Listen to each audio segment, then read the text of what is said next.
All right. So team, today we have kind of a little bit of Q&A combined with some things I wanted to share with you all that I think would be beneficial to do in the market today.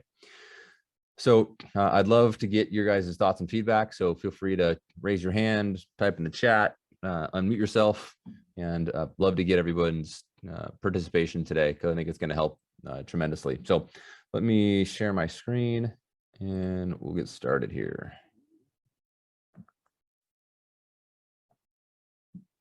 All right.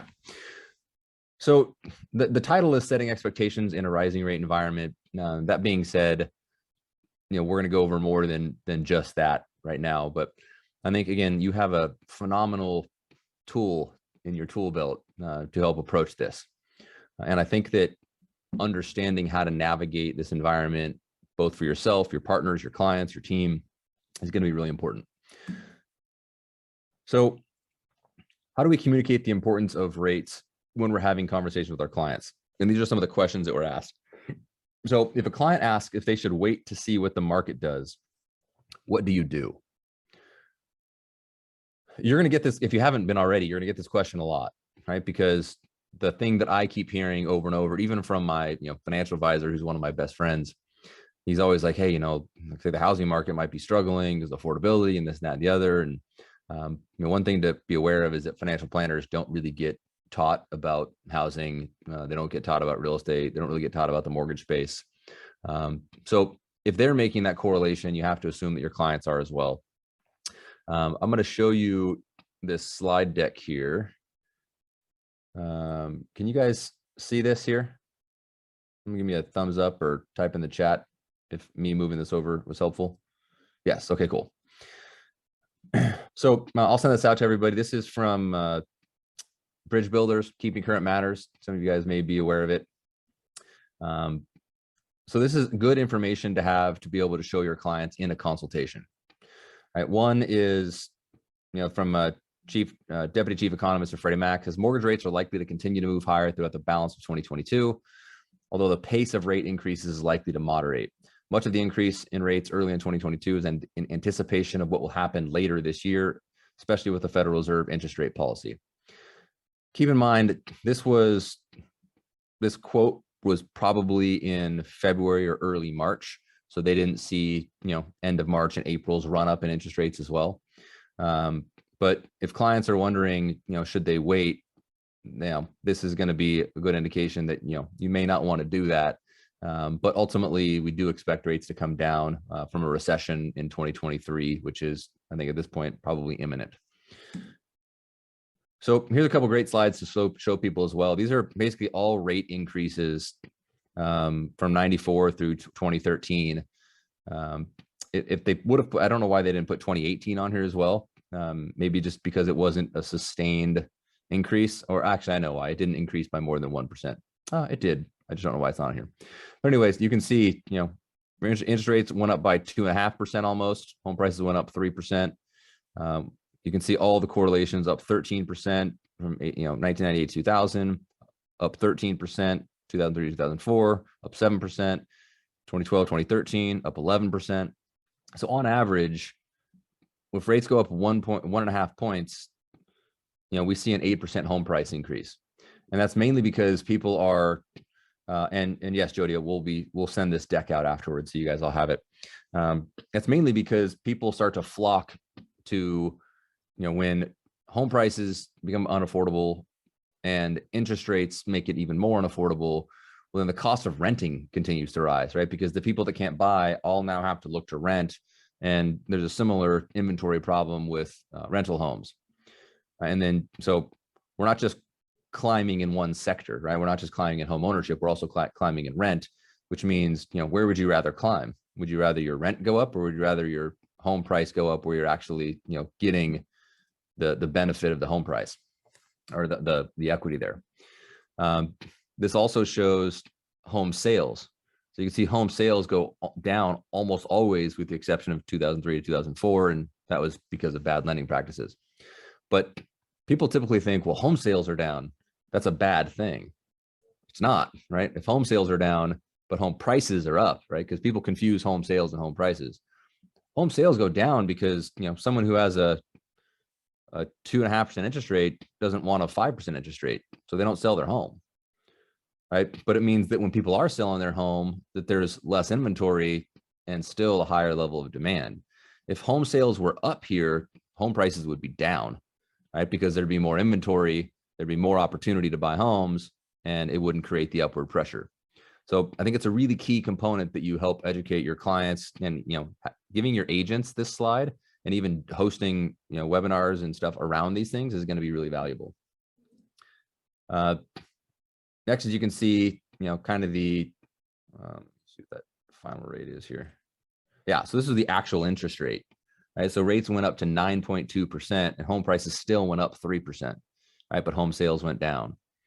8.2, 8.5, 6.2, 6.7, 4.46. Right. So these increases on average 7.24, again, on average home prices up 8%. So people are wondering, well, rates are up high now, but they're up way more than they used to be. That's definitely not the case. It's just most people buying homes today, especially first-time home buyers, have no idea that, rates got to 9 or 8, or even 6 for that matter. And then months of inventory is important as well, right? Right now we have about 2 months worth of inventory in most markets, which again is a supply demand thing. They didn't measure that prior to 2000, but it's just important to know we still saw home price increases even with 5, 4.5, and 4.8 months of inventory, and home sales were down still, but home prices are up. Now we have 2 months of inventory, which means home prices are really up. So this is a director of forecasting, National Association of Realtors, why higher short-term interest rates will push up mortgage rates. I expect some of this impact to be mitigated eventually through lower inflation. Thus, I expect the 30-year fixed mortgage rate to continue to rise, although we aren't likely to see the big jumps that occurred over the past few weeks. Again, this was an earlier comment, not posted in April, so they didn't see the rise in April as well. I'm not going to read each one of these things, but the last sentence here, for instance, a 1% increase in mortgage rates would change home price growth from 11% to 7%. So again, your clients are asking you, should I wait? Your answer is, what would you be waiting for? Right? Would you be waiting for a reduction in the cost of the home, or would you be waiting for a reduction in the increase of the sale, or the increase of the pace of the appreciation of the home? Because if that home even goes up 1%, it's still farther away than where you would be today. Right? And we're up 19% year over year. I'll show you, there's some more quotes here. Let's see, where is that slide? Here it is. So this is the price appreciation acceleration chart, right? So we were up 10% year over year, up 11, up 13, up 15, up 17. So this is really accelerating. Now the pace of acceleration has slowed, but we're still accelerating. Right? As of January 2022, we're up 19% year over year. So let's say that these interest rates, let's just be overly aggressive, right? If I'm talking to Mr. Smith, who's my client, I'm gonna say, Mr. Smith, we're up 19% from right now to last year, if this is January. Let's just say that these higher interest rates chop that in half. Right now we're at 10%, right, or 9%. Do you want to wait for a year and pay 9% more for that home? Right, and knowing that interest rates, are likely going to be either the same, slightly higher, or have the potential to fall off. But if they fall off, then you just refinance that interest rate anyway. It's like, tell me some benefit in waiting. Right? And this is where you really need to get clear and say, look, you're looking at headlines, there's fear, there's emotion. I understand that, but let's just look at your own personal economy. Like, your own personal economy will tell you if you should or should not buy a home right now. That's the only thing we want to consider. We're not really too concerned about the future, right? Because home prices are going to do whatever they do. And over time, they'll end up higher than they are today. Interest rates are going to do what they do. So it doesn't actually matter what rate you get today.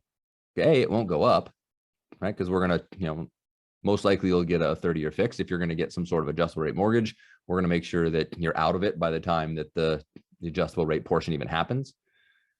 But, they can go down, which just means that your cost of living goes lower while everybody else's cost of living continues to climb. So you really need to be able to show people these price acceleration charts. Here's another good one, which is active listing times increase for the first time in 6 months. So we get our normal cyclical, cycle here. But you can see from February to March to April, we actually went down. Here, February to March, we went up. And, April will be even higher. Now we're going to see active listings come onto the market in a faster pace because people are, your average homeowner is thinking if rates keep climbing, it might, bring home values down, which is not the case. But if they're concerned about that and they want to sell at the top of the market, well, then they're going to list their home, which is great because we need those homes, right? Everybody needs, more and more inventory. But what it does is it gives a little bit of control back to the buyer. Not much, but it gives a little bit, right? It gives a little bit of a psychological edge to the buyer, knowing that, okay, there's more options. Maybe there's going to be less multiple offers, not a lot, but some, right? So this should really motivate buyers to get back into the market. What it shouldn't do is motivate them to sit on the sidelines because they've been sitting on the sidelines for the last 24 months. And how's that worked out for them? So we'll send out this whole slide deck. Here are 5 slides every agent should have on their phone this spring. This is the one showing that we finally flipped in terms of active listings versus new listings.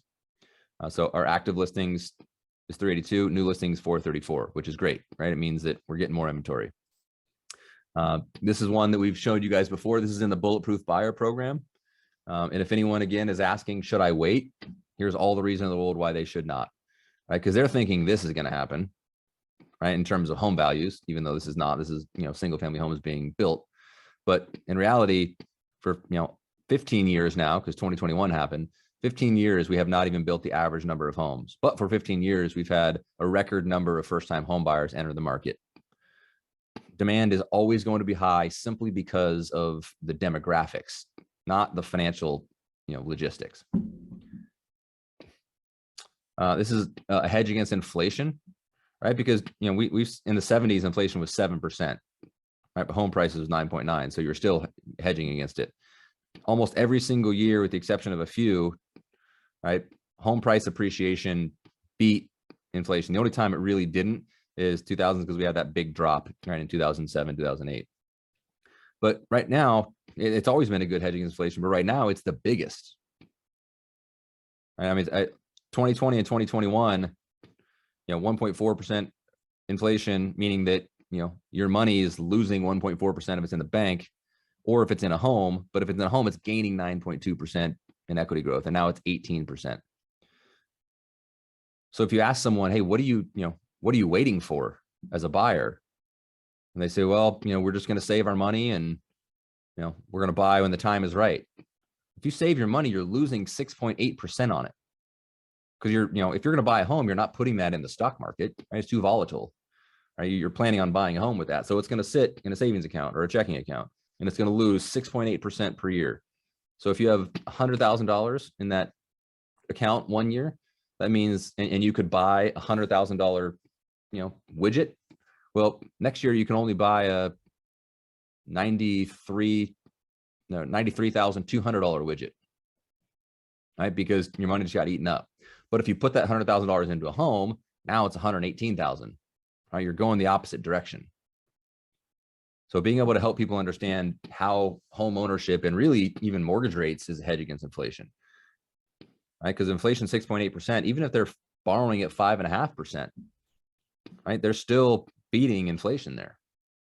Not only in home price appreciation, but in the mortgage as well. Now, this is potential growth in household wealth over the next 5 years, based solely on increasing home equity. If you purchase a $360,000 home in January of this year, right? What that looks like. Important for people to be able to see the future a little bit, right? And expand their scope. And then home price forecast for 2022. This is basically 7 different assessments of home price appreciation, and the average is 6.7%. So again, we will send this out, but if somebody asks, what should I do? Should I wait and see what the market does? You need to have data, not just feelings. and your agents need to have that data, right? So go arm them with that information. If you're doing presentations, if you're doing webinars, if you're doing, office meetings, if you're doing, presentations at Broker Preview, you don't want to go in there and talk about your rates and terms and your service. You want things that are going to help them, right? And this data will help arm them with the talking points they need to help clients overcome emotion and fear. So next is setting expectations and evolve the market regarding what could happen to their interest rate. It's just really important, especially as you're talking to your clients right now about getting pre-approved, about looking at the market. Show them, let me pull this up here. Move this over. See if I can find it real fast. So you can use MBS Highways candlestick charts. This is just one that I've had on my computer forever. And as opposed to going to MBS Highway, I just use this. Move this over here.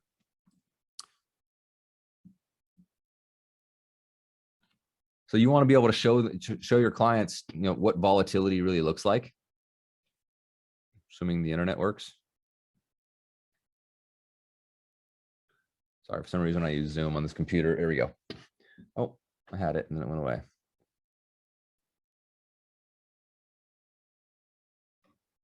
There it is. So this is a, max, basically going back to November of 2020, and it's an inverse yield chart, right? So you can just say, look, interest rates were low, low, low, low, low, and then they started to increase. Now, if you show them just the last month, or sorry, probably the last 3 months, they need to know that, red is bad, green is good. Right? So red means rates are going up, green means rates are getting better. And you can just see the volatility that we've experienced. Right? From the high to the low in any given day, let's see, the high was 103.75, the low, it's an 80 basis point swing, and we've had, a number of those. So being able to set that expectation with your client on, what can happen with interest rates, but, explain to them what's likely going to happen, right? So we printed a lot of this money, right, which created inflation, right? Because they put more money into the system, and now it just means that things are costing more, right? There's supply chain problems, there's labor shortages, and so when things cost more, the Fed has to fight inflation with, basically increasing the Fed funds rate. And when they do that, credit cards become more expensive. Buying cars becomes more expensive. Everything just becomes more expensive to finance. So people stop spending as much money. And then when people stop spending as much money, inflation starts to tighten back down. But what that does is it puts us into a recession, right? Because GDP goes down quarter over quarter.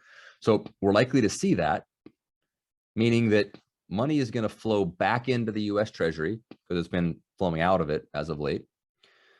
And when money flows back into the US Treasury, the 10-year Treasury comes down, which means that mortgage interest rates, which closely follow that, start to come back down. Now, I don't know if that's going to happen in 6 months, in 12 months, in 18 months, in 24 months, but it's likely to happen in 2023, or probably worst case 2024, which means that we will see, rates in the 4s and the 3s and potentially the 2s and maybe even the 1s. Right? That's the messaging that I would give to my clients. Now, I would put a disclaimer there and say, we never want you to buy a home with the assumption that you can't afford it today, but you will be able to afford it later, and you just have to cross your fingers until you get there. We never want to do that, which is why we do the consultation and the financial analysis with you now to help you understand, if this is the worst your payment ever is, can you afford it? If the answer is yes, buy the house, right? Because it'll only get better over time. The only question is when that happens. So that's how I'd set the expectation, especially if they're going into contract, talking about locking versus floating. You really need to understand how to manage that using MBS Highway's lock alert feature. You guys can help your clients pick up better terms. You guys can increase your profitability there. And then lastly is when a client wants to shop rates, how do we handle that? So let me show you this here. I'm going to exit out of this. So hopefully you guys are using the consultation scripting that we have in the e-learning platform, which basically states, Mr. Smith, we'd be more than happy to fully underwrite your loan and get you to a position where you look like a bulletproof buyer, where you can close in 15 days, you can remove your loan contingency. We've gone over the appraisal gap strategy, meaning that we can remove our appraisal contingency, and we're going to call the listing agent. We're really going to help your offer stand out. Client says, yes, that'd be great. Now, that's awesome. In order to do that, we need to make sure that you're committed to a few things, right? One, you're going to buy a home in 30 days. Two, you're okay getting us more documentation now than normal pre-approval would, because we're going to do the full underwrite. And three is that we just want to make sure that you're committed to utilizing us as your mortgage lender. And the reason I say that is because we're going to spend a lot of time and a lot of money and energy building this bulletproof buyer situation for you, right? We're going to update your offers, every single offer. Every time you're going to write an offer, we're going to huddle between me, you, and the agent, and we're going to talk about our game plan for how to get that offer accepted. We pay underwriters, we pay processors, we pay a lot of people to do that work to get you that golden ticket. And unfortunately, we've had people where it's been very clear that we're the reason that offer got accepted. The agent would even say that, but they found a lender who's a quarter point better, whatever, eighth of a point better, and they decide that they want to change lenders after it gets accepted. So not only does that jeopardize the transaction, neither one of the agents like it. The agent could essentially not accept the offer because now there's contingency on loan. But more importantly is we just want to make sure that you're committed and you understand why you're using us. Because again, we're not the cheapest. We can never make that claim. We're one of the most competitive lenders in the marketplace from a pricing perspective, but that's not why our clients choose us. Our clients choose us because we have a 70% offer acceptance rate, which is 7 times higher than most. And we're going to help you for the next 30 plus years, as we've discussed and as we've shown you. So are you committed? Client says, man, it all sounds amazing. I just, I think there's still some due diligence we need to do. We're still going to talk to some other lenders. We want to, make sure we're really, clear on what we want to do. Awesome. No problem at all.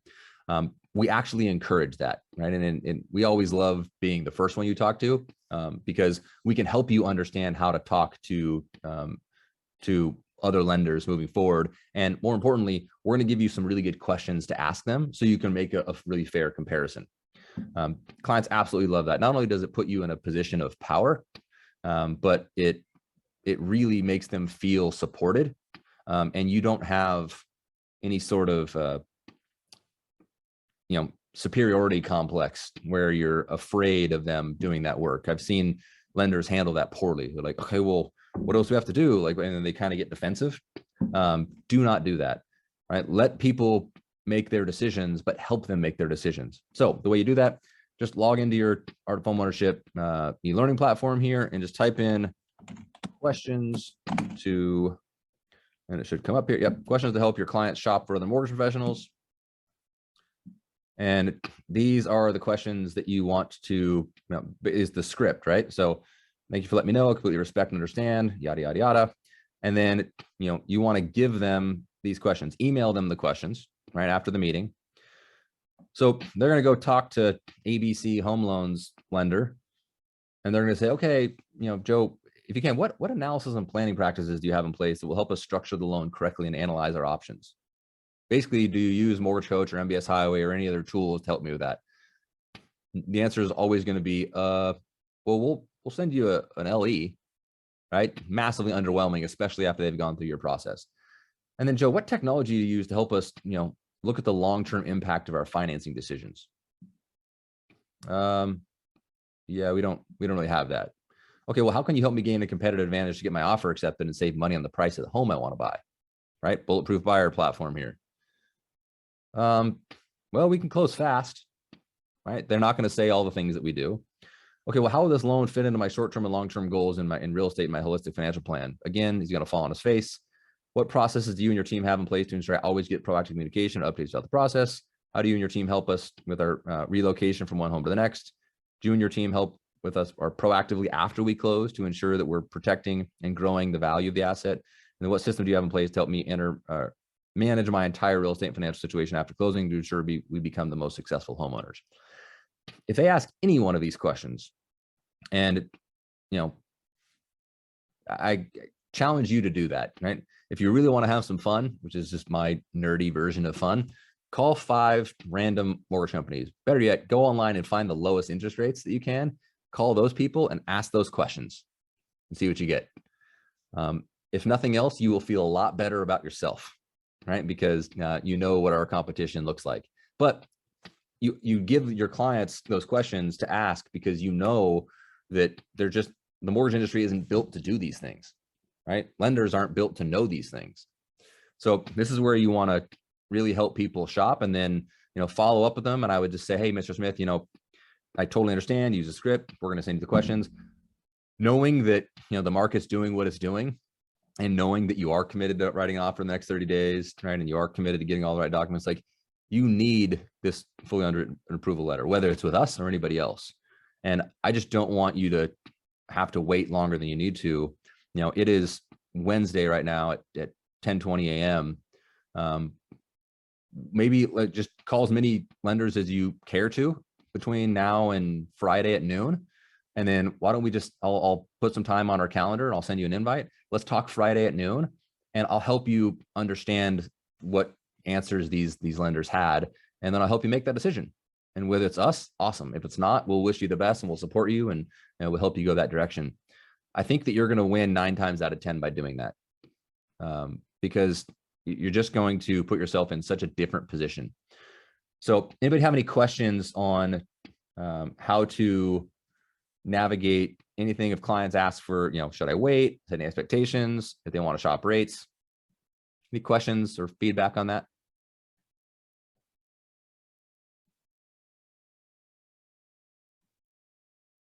All right. Move to this. So before I move to this, there's one other thing I want to show you here, which is this unexpected housing slump. We're going to get to this kind of towards the end of this. This is an Orange County version, but this also will help you with the question of how to have the conversation with clients about should I wait or should I not, or what they should do. It's really going to be more of the tactical component to what you should be looking at and doing in your business right now. All right. So the intake process, we had some questions about this, which is, how do you complete the art of homeownership process if someone's in a hurry to get pre-approved, put an offer, etc., right? Is this a client that is not a good fit if they don't see the value you bring to the table? And do you ever change the order of the intake steps under any circumstances? Yeah, the answer is 100% yes. You can always change the order of the process. You can always change the process as a whole. This is not a, if you're an art of homeownership partner, you got to do the intake call, right? And then you got to stop and you got to do the consultation, and then you got to do the contract meeting. And like, it doesn't have to happen in sequential order. If the Smiths call me and they say, hey, I was referred to you by an agent and, by Mary, the realtor, and she, there's a home that we have our eye on and it just came on the market and we want to write an offer. I'm not going to slow them down and say, all right, well, we got to take these steps. What I'm going to do is I'm going to ask some really important questions. I'm going to say, Mr. and Mrs. Smith, we would love to help you. I really want to make sure that we are helping you in the most holistic manner possible. I'm not sure if you're aware of this, but there's a CNBC article that just came out that 70% of all homeowners have some form of regret after they buy a home. And it happens because people are moving too quickly. They just go too fast. They emotionally buy homes and they don't understand the short-term and long-term ramifications. So again, I do not want to slow you down, right? We're going to help you go write that offer, but I wouldn't be doing my job if I didn't help you really understand, how you should be going about doing this, the nature in which, there could be some things you need to consider. Have you gone through a pre-approval process before, right? Have you talked to any lenders? Is this their first time buying a home? So I would ask kind of those poignant questions. And then if they say, yeah, I've already talked to a couple of the lenders, but they said you're good, say, okay, well, let's do this. I'm going to ask you some questions, right? We'll do a credit application. That way, we have your information. If I don't see any red flags or any issues, I can get you a pre-approval letter in a matter of hours, right? That way you can go get that offer in. But I would need your documentation within 24 hours to really substantiate the pre-approval, right? Because obviously we're not going to have time to review it for you to get that offer in.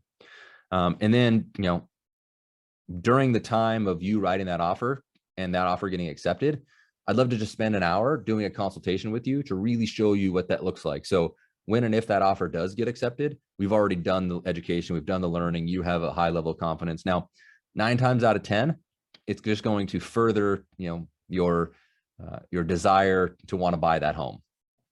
But 1 time out of 10, it may get you to realize that maybe this isn't the right home. Maybe this isn't the right purchase price. Maybe it's not the right down payment amount. Maybe it's not the right, monthly payment. Maybe we're not taking into consideration post-closing reserves or liquidity or other areas of importance like insurance and retirement, like things that are really, really important in life. It's likely not going to happen, but sometimes it can. And so you can mold that however you would like. Right? You don't need to be rigid in your formatting. But you also, people are give it to me now. We're a give it to me now type culture, right? Like I bought some on Amazon. If it can show up tomorrow or today for an extra $1, I'm picking today for no other reason than I'm excited about it. Right. So people want things in a timely manner. We need to be able to accompany that request. So being able to get that to them quickly is really important. But you definitely can change it. And then, there's sometimes when the first time that I'm actually meeting with that client is the contract meeting, like they're actually under contract. Maybe they got their offer accepted and then they come to us. Right. So the key is just to tell them what our value proposition is, how important it is that they just take a minute and learn and get educated and create that level of confidence and surety, and then let them know how we're going to be helping them long term. So you don't have to be rigid in this process. Hopefully that helps answer that question. If you guys want more clarity on that, or you have other instances or circumstances where this came up, please let me know. Okay. Next is your referral source expectation. So whether it's real estate professionals, whether it's, financial planners, CPAs, attorneys, really important that you set clear expectations with them. Because the first one here is why they should refer everyone to you all of the time is a really important one. I have conversations with lenders all over the place and across the country that I ask them, hey, how many referrals are you getting? And they'll tell me. And I say, okay, well, of those, how many are not ready to buy a home right now? And they look at me kind of funny and they're like, none of them. That's why they're all referred to me. Like for the most part, they all want to buy a house. And I just pause and I say, what's the problem with that? Most of them don't know the answer to the question, which is why most agents or most financial planners or most CPAs are not thinking the way that they should be thinking, which is they should refer every single human being to you who just has an interest in real estate. Because if you're only helping the people who already know what they want to do, that's 1% of the population. Right? But 99% of the population right now doesn't know if they should sell their home and buy another one. They don't know if they should buy their first home or move up or down or out of the area or buy an investment property or a second home. They're thinking about it. They're wondering about it. They may even be talking to some real estate agents about it. Like, man, I'm kind of thinking about this. I'm just not sure. So you need to go to all of your referral partners and just test them a little bit. So I'd go to Mary, the realtor. I say, Mary, if you're talking to someone, which we know you talk to a lot of people throughout the day, and they say, you know what, I'm kind of thinking about maybe selling my home and trying to move up or out or down or out of the area. I'm just, I'm not quite ready. I'm not really sure what I should do. Like, what would you do with that client? And Mary would say, well, I try and help in any way I can. Then I would just follow up. And I'd stop and I'd say, Mary, why would you not refer that client to me? Well, they're not ready to get a mortgage. You got to stop thinking about that, Mary. Like, that's not what we do, right? Like, we help people plan, right? We help people make good, confident decisions. We help people create strategy. Right? If you're only thinking that I'm a resource as a partner for people who know that they want to buy a home and need a mortgage, we're going to miss out on helping a lot of families. So the next time you hear someone say, I'm kind of thinking, or I'm not sure, or maybe one day, your messaging needs to be, Mr. Smith, I totally understand. It's a really challenging time to understand what you should do, right? We have rising interest rates, we have rising home prices, we have uncertainty in our economy. But as your real estate professional, or as somebody who is concerned about your real estate and financial well-being, I don't think I would be doing you as good of a service if I didn't help you understand that. And don't get me wrong, I don't actually care if you buy a home or you sell a home. What I do care about is that you have all of the information you need to make a confident decision and create a plan and a strategy. Because you should either confidently be buying or selling a house or confidently not buy and sell a house with a plan and a strategy and a timeline. So I'd love to just put you in touch with our financing team. They're incredible. They're not going to sell you anything. They're not going to try and run your credit. They're just going to ask you questions about your current situation, find out what some of your goals are, and then they'll give you a whole consultation where they show you the things that you can do, right? The things that you might want to think about, the options you may have that you may not be aware of. And after that meeting, I have all of my clients tell me, Mary, thank you so much for putting me in touch with that group. Like, that was amazing. I didn't even know mortgage companies did that. Right. So we are going to help people in ways that you are not even thinking about today. And they're definitely not thinking about, right? Because people don't think about mortgage companies as planners or, strategy advisors. So that's why, team, you really need to go out and talk to your agents. And again, any referral source, and just say, when someone even mentions real estate, especially if they're uncertain or unaware or not sure, that needs to trigger, okay, we need to help them become sure. Outcome doesn't matter, but the certainty does, right? The assuredness does. Any questions, thoughts, comments on that? So if you're not getting a ton of referrals right now from your referral sources, and when you ask, hey, what's going on? We haven't been talking to a lot of people. You just need to reframe it and say, like, hey, are you referring me to everyone or just the people who already know what they want to do? This will get you way more referrals. And I promise you, team, of the 99% of people who don't know what they're doing right now, there's, a lot of them that, given the right information and guidance, would buy or sell a property right now. It's just we're not talking to them because nobody ever thought that we should. Okay. Next is your value proposition. So if you're being referred, always ask how you're being referred. So again, Mr. Smith calls me. Hey, Mr. Smith, happy to chat with you. Looks like you were referred to me by Mary, correct? Yeah, Mary put us in touch via email, whatever the case may be. And I said, awesome. Well, Mr. Smith, did Mary talk to you about what makes us unique or different as a mortgage lender and kind of how we help our clients in a different manner? No, she just said that you guys are great and have good rates. Awesome. Thanks. So then you get into who you are, what you do, what makes you different, unique, right? Kind of all the things we teach on that initial dreams and goals intake call. And then the second call you need to make is to Mary. And you need to say, Mary, first of all, thank you for referring me to Mr. Smith. When I asked kind of, what he knew or how he knew it, I want to help you help us become more successful. Right. And so the next time when someone's referred, it would be awesome for both of us, right? Because it'll increase both of our, kind of status in that client's mind, for you to say, look, this is your financing team. This is why they should connect with you. This is how they help you before. This is how they help you during. And most importantly, this is how we collectively help you after, right? You want us to be a team in that, right? So if you're just saying, oh, call them to get pre-approved, they're really great. They're known for great work. They have good interest rates, blah, blah, blah. Like, they're just going to think we're just like anybody else. And unfortunately, they're going to think kind of you're just like anybody else. But if you reposition that our collective value proposition is very different than any other realtor lender combo, and this is why they should talk to us, then we have a much stronger bond. The client has a much higher expectation of what we should be fulfilling to them. So you really want to make sure that all of your realtor partners / referral partners understand your value proposition and tee you up that way, right? It just makes the conversation easier. And then second is the process, right? If someone just calls you and thinks, oh, I'm just going to fill out an online application and send in some documents, which is what people always do. Well, then when your process is different, they might give you some resistance there. So again, if I'm Mary and if I'm coaching Mary, I'm just, hey, Mary, next time you refer, say, hey, here's why you should meet with them. I promise all of my client meets with them. It's going to be the best thing that you do. Right. So I'll put you guys in touch. What's the best day, time, and phone number? I'll email you both and they'll call you at that time. They'll put a calendar invite on your calendar. But what's going to happen is they're going to do probably a 20 to 30 minute intake call, right? Where they just do a discovery process and learn more about your dreams, your goals, what you want to accomplish. And then they're going to, if you're ready, if it makes sense, right, they'll do a credit application. If not, then they won't go that direction. But ultimately they may collect some documents and then you'll have a consultation with them.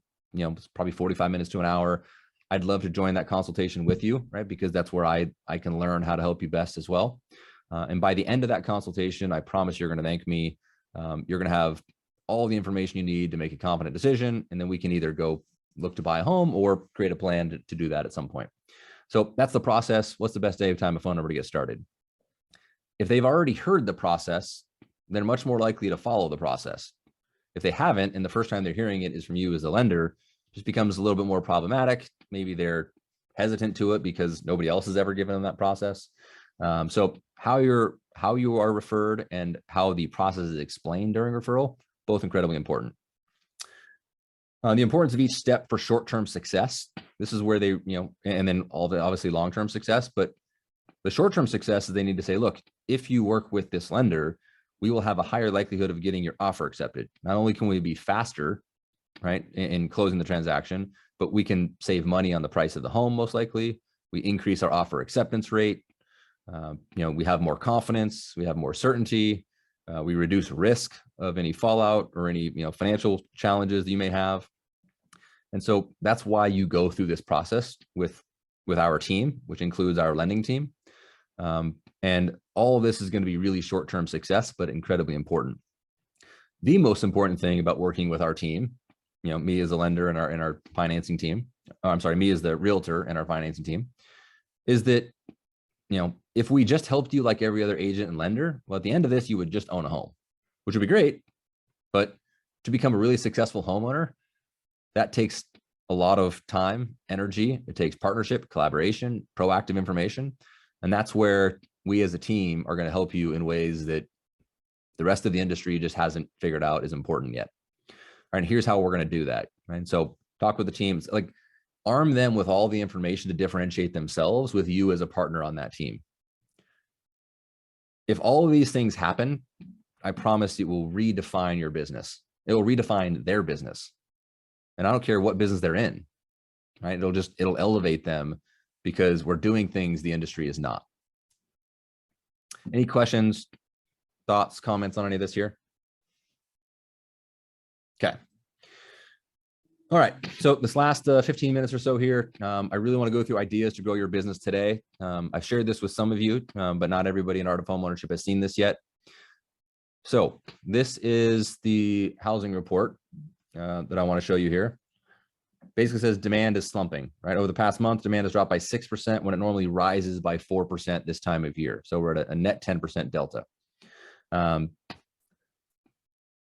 According to Daily Mortgage News, 30 mortgage rates have risen from 3.27 on December 31st to 5.5% today, a climb of more than 2.25%. Rapidly rising rates eat into affordability significantly. For example, monthly payment has gone up, from $4,300 to $5,600, which is a $1,300 a month price increase, and $16,000 per year on a $1.1 million home, which is unfortunately the average here for Orange County. So here it shows the muted demand, shows year-over-year percentages, but then you can start to see the demand year over year versus previous years. And again, I'll send this out to everybody, but read through this article and what it will show. And again, this is Orange County, but I promise you every market is exactly the same, right? It's just different numbers. But the demand is muted, the inventory is starting to pick up, which is great, right? We've needed that for a very long time. So how do you use this information, not specifically this report, but the information of, hey, demand might be down a little bit, inventory is up a little bit, right? The scales are starting to tip, which everyone's been complaining and bitching and moaning about for 3 years now. There's no inventory. It's becoming too unaffordable. Homes are rising too fast. Can't get my offer accepted. Okay, well, here's the thing that switches that. But how do we message it? So housing report that I'll send out equals opportunities. Now what you want to do is you want to post reels, right? About if you're planning on selling it all, now is the best time to do that. That's your hook, right? And then you get into, within 60 seconds, if you're planning on selling your home at all, now is the best time to do that. Here's how, right? It cuts, it goes into your reel, and you say, essentially, when we see rates doing what they're doing, right, we're going to see more homes coming on the market because demand comes down a little bit. As more homes come on the market, it means that you have more competition to sell your home, which means that people are going to accept potentially lower prices. Now, it does not mean your home is going to go down in value, right? But it just means that you may not get the absolute highest price for your home because there's going to be more competition. If there's one neighborhood, right, that a family wants to be in, and there's one home that comes on the market in that neighborhood, it's going to be a massive bidding war. But if there's 5 homes that come on the market of that neighborhood, you've got options to choose from. Right. So if you're at all planning on selling, now's the best time to do that. Connect with us. We'll help you with a consultation to figure out if it even makes sense. Next is, if you're thinking of buying, inventory is rising and the tide is moving in your favor, but that may not last long. Cut, move, right? That's the hook, right? And then cut and move into, we don't expect interest rates to continue to climb forever. We do expect a recession. In recessions, housing prices always increase, with the exception of 2 times in the history of our country. And ultimately, if rates end up dropping again, affordability gets better. We start seeing that massive demand come back in. We start to see muted inventory. So, if you were thinking of buying and you decided not to, or you became disenchanted or discouraged, now's the time to get back into the market.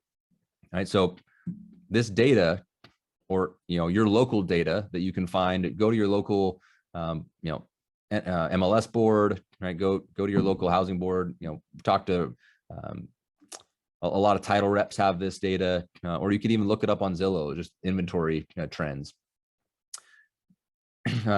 Show this data to your agents and give them talking points to help them with their client calls, right? Because unfortunately, a lot of real estate agents are just, hey, do you want to buy? Do you want to sell? Do you want to buy? Do you want to sell?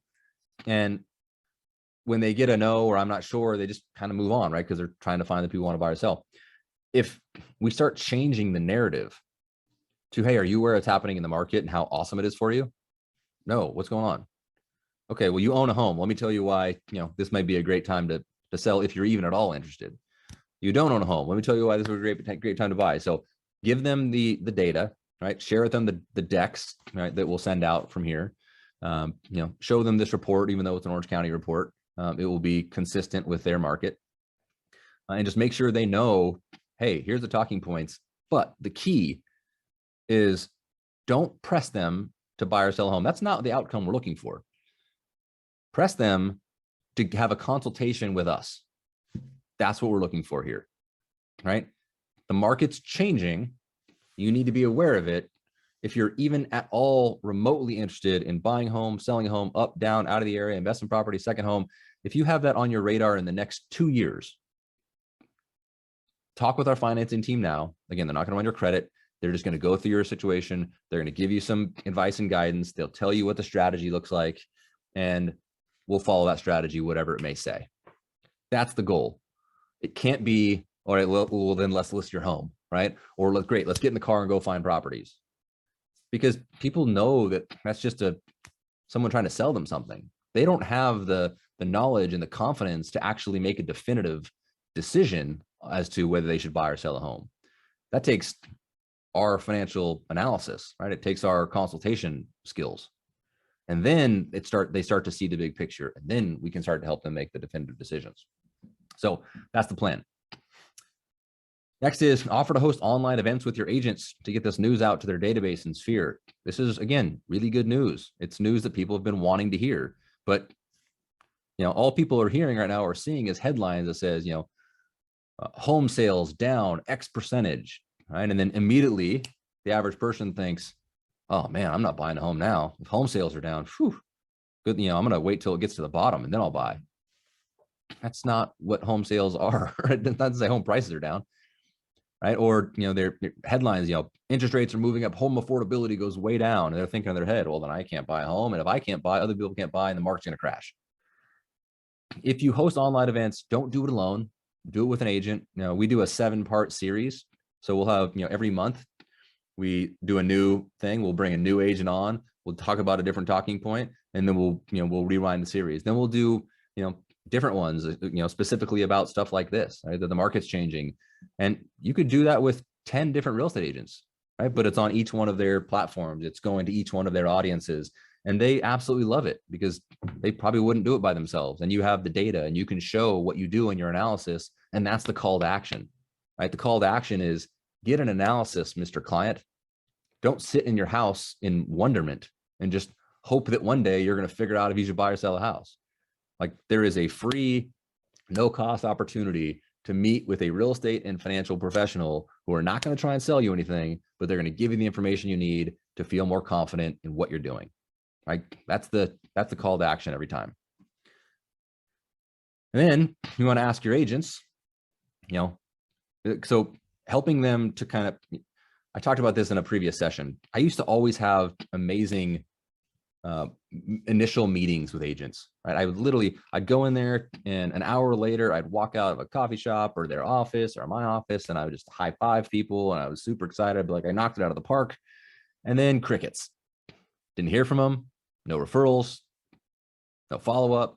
I'd call them back a couple weeks later. Didn't hear from them. And I'm like, how is that even possible?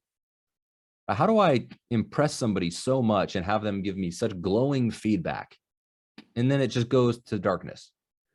And what my realization is that all of us are really, really busy people. We've all been doing things a certain way for however many years we've been doing them.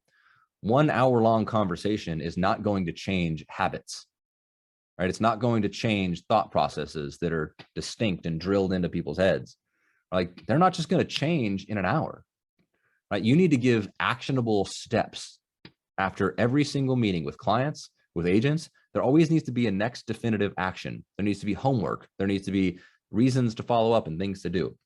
So what you want to do right now is go to each one of your agent partners. You can even go to your financial planners and any of your referral sources.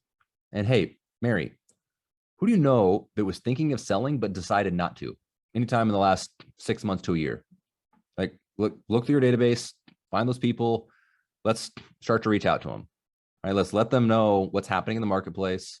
Let's help them go through an analysis, because they didn't decide not to, most likely didn't decide not to, because they did the work and went through the analysis and went through the education and came to a logical conclusion.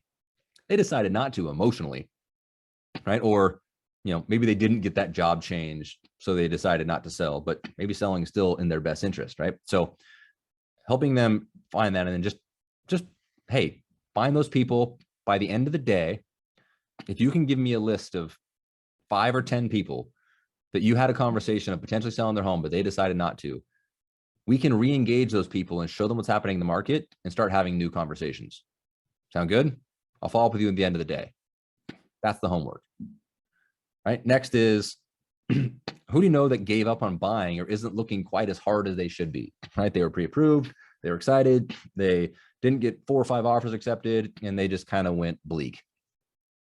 So think through your last 6 to 12 months of those clients, right? By the end of the day, let's find 5 or 10 or more, as many of you have, and let's re-engage, right? Let's say, hey, there's changes in the market. There's more inventory coming.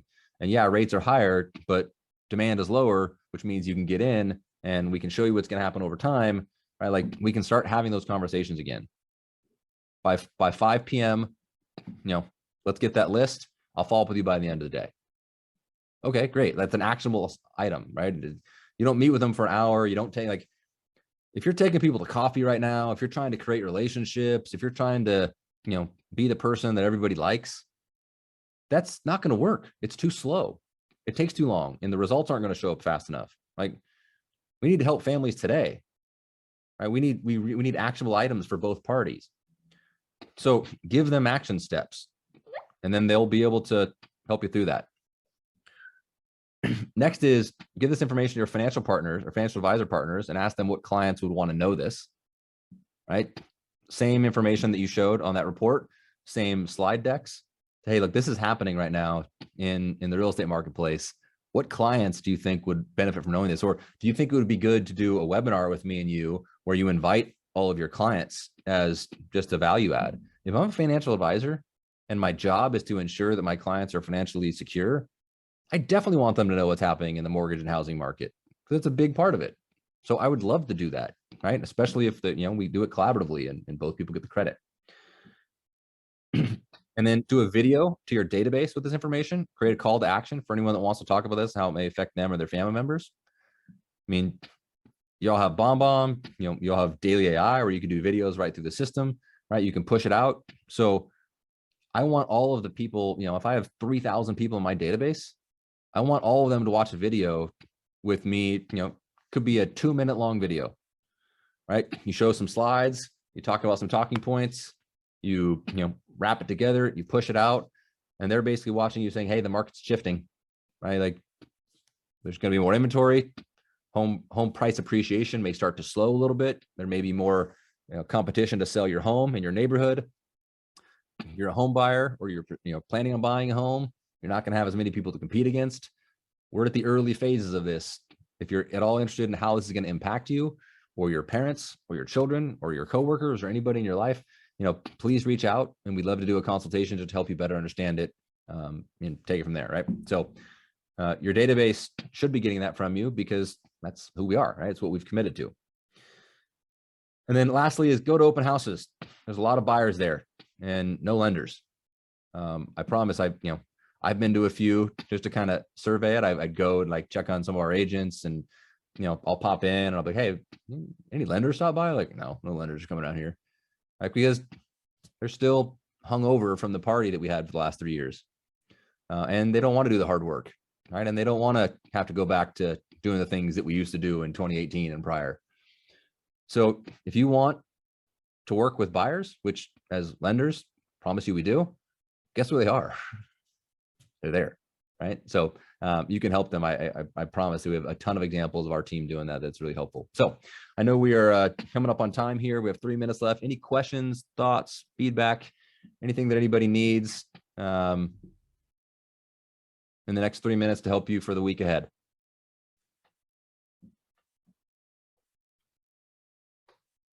Everybody good? All right. Well, thank you all for being here today. And just remember, as an Art of Homeownership partner, you have an opportunity to go do things in a market that other people can't do. If you're not taking advantage of it, it's going to waste, right? So use the platform, use the systems, go take those steps that we talked about on that last slide, and hopefully it helps y'all. Thanks, everybody.